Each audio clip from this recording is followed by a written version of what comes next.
He had a strong will. Arguably the man of century for China. He changed the course of history of China, started China's road to revival. Yet, he was autocratic, vindictive, and seriously flawed. Some of you may know The Red Scarf Girl. It's a required book for some grade 7 classes. It tells the story of Ji-LI Jiang, a 12-year-old teenage girl in the time of the Cultural Revolution. It's actually a diary, but not really written in diary form. It tells how she survived and her family, how they survived the Cultural Revolution set forward by Mao Zedong. This suggests the imperfection of a historical figure.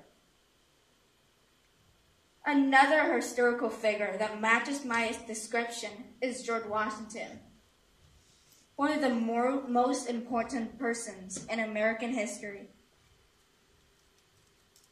But his imperfection is a different kind of imperfection.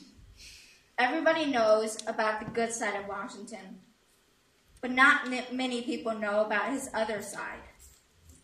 He's considered almost a perfect being. However, his personal life was less perfect.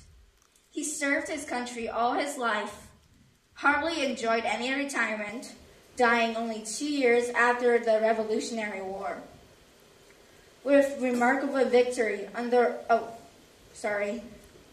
Washington's only son Jackie died of disease in the decisive Battle of Yorktown during the Revolutionary War. With remarkable victory under Washington's own command. George Washington fought for freedom and independence, but nevertheless, he was a slave owner.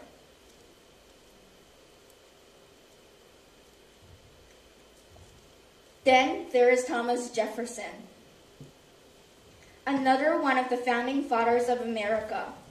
He served his country well, was a man of flamboyance and eloquence, author of the Declaration of Independence.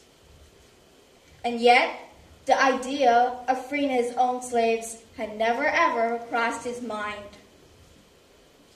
The same goes with Vincent van Gogh, whose art is extraordinary, but whose life was a shambles.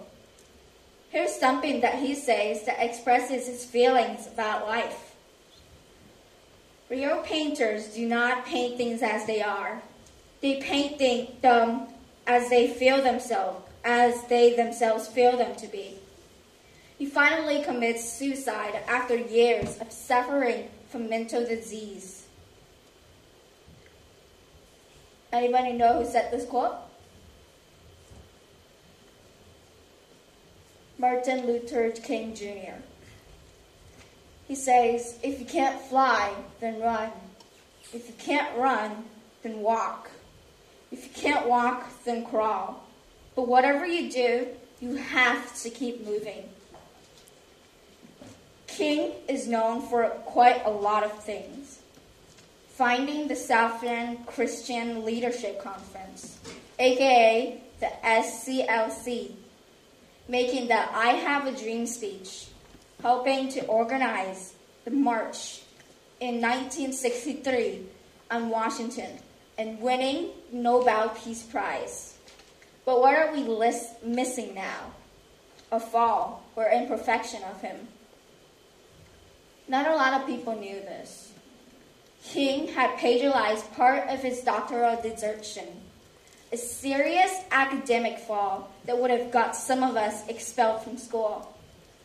But luckily, school considered King's actions still make big contributions to scholarship. So, what can we learn from this?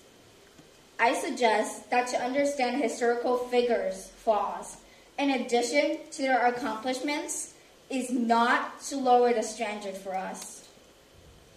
Instead, it connects us, allowing us to develop a better understanding of human nature with all its flaws and imperfections.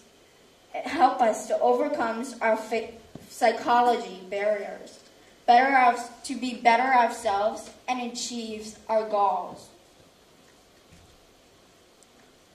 What can we learn from this narrative? We'll understand that people on earth are equal, and they always will be.